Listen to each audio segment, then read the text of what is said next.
It's being called one of the best commencement addresses, maybe ever. On Saturday at the University of North Carolina, which, full disclosure, also happens to be my alma mater, country music star Eric Church gave a rousing speech to new grads that ended up going viral. Donning a graduation gown and sunglasses, Church strummed his guitar during his speech, using its strings as a metaphor for living a complete life. String 1, the low E, that is your foundation.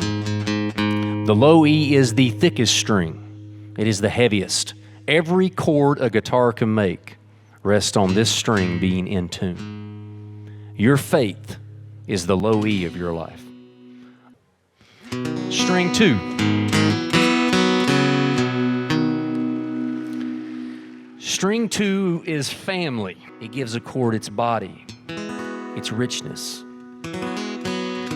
It's the string that makes you feel like you're not alone in a room. The D string, the heart of a chord. Strike a full chord in a D string is what you feel in the center of your chest. That is exactly what the right spouse and partner will do for your life. The G string. Ambition and resilience both live on this string, and they pull in opposite directions.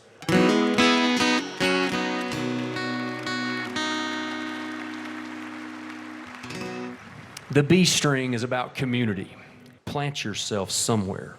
Put down roots with the full intention of growing there. And finally, the high E string. This is the thinnest string. It's the highest note. Someone's cold opinion is going to try to convince you to retune yourself to match what they think you should sound like.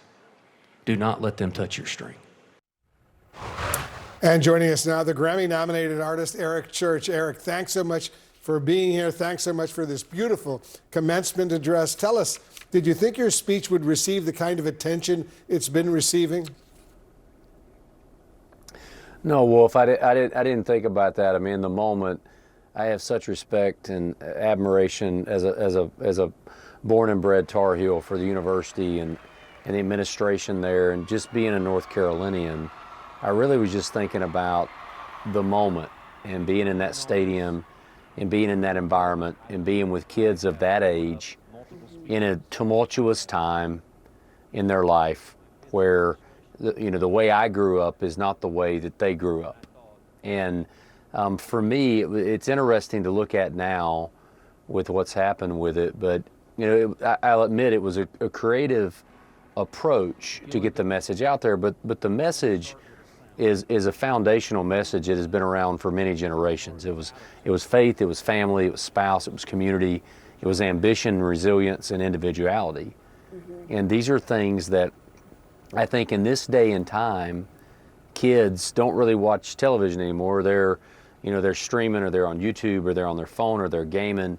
And there's 50,000 different variations of how to do each of those pillars and principles. And I think for whatever reason, to be able to do it in that moment and to do what was really a simpler message, but it was a message that maybe they're not hearing in a simple way in their lives, that just made it turn out to what it was. Right, because there's so much noise now, as you pointed out. I'm a Tar Heel as well, as I mentioned, and I had so many of my friends from college, even outside of college, text me your address and say, have you watched this? This is amazing. They've never done that for any other commencement address. People have really become emotional hearing what you said. You could say it struck a chord. Tell us more about crafting this address and how your own life experiences help shape it.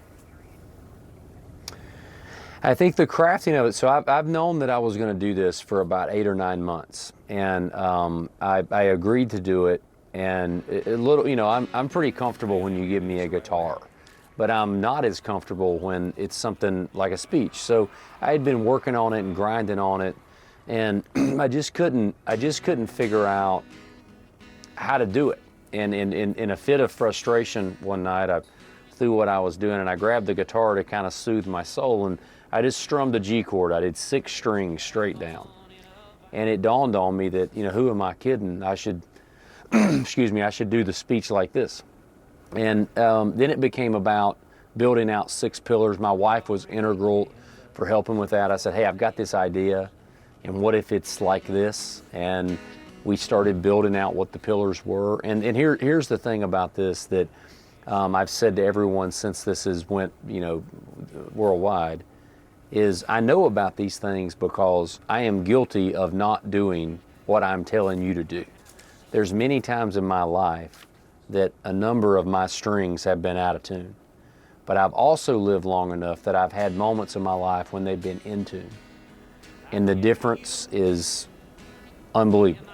And what I was challenging these kids to do is when you find where it is and something starts to go side, one of those strings, one of those pillars, don't just let it stay there and keep playing louder and louder. Work on that thing to get it back in tune. Don't let more strings get out of tune. And listen, it's gonna happen to them. It happened to me. So I think that being able to share that message in that setting, which is one of the most beautiful places in the world, and something that was dear to me, is something that I'm very thankful that I got to do. In your speech, you list 6 pillars that are key to living life: faith, family, spouse, ambition, resilience, community, and uniqueness. Why those 6? Because I've been guilty at 49 years old. Those were the things, I did it with on a guitar, it goes from the thickest string to the thinnest string. And I tried to build this out metaphorically, where the thickest string has to be your faith. It has to be a foundation. If that's out of tune, you'll never play the right chord. It'll never sound right. And I tried to build on that. The next string was family. The next string was spouse. The next string was ambition and resilience. The next one was community. And the last one was individuality. And so in going through this, it's what would make the right chord, and all of those are in tune. And it was really those principles, at least from my life experience, that will make the best music. And what I challenge the kids with is, you have a chance now, you're walking out of here a graduate, and you have a chance to make your music. You have a chance to let the world hear your song. And it's important that when you do that, that song is in tune. And each one of those strings has to be in tune to make that chord work. The message you had really is timeless. Thank you so much for coming on to talk a little bit more about it here on the show. We really enjoyed having you. Eric Church, appreciate it. And Eric, thanks from me as well. Your words really inspired and resonated with me as well. Thank you, Wolf. I appreciate both you guys having me. Thank you. Thank you.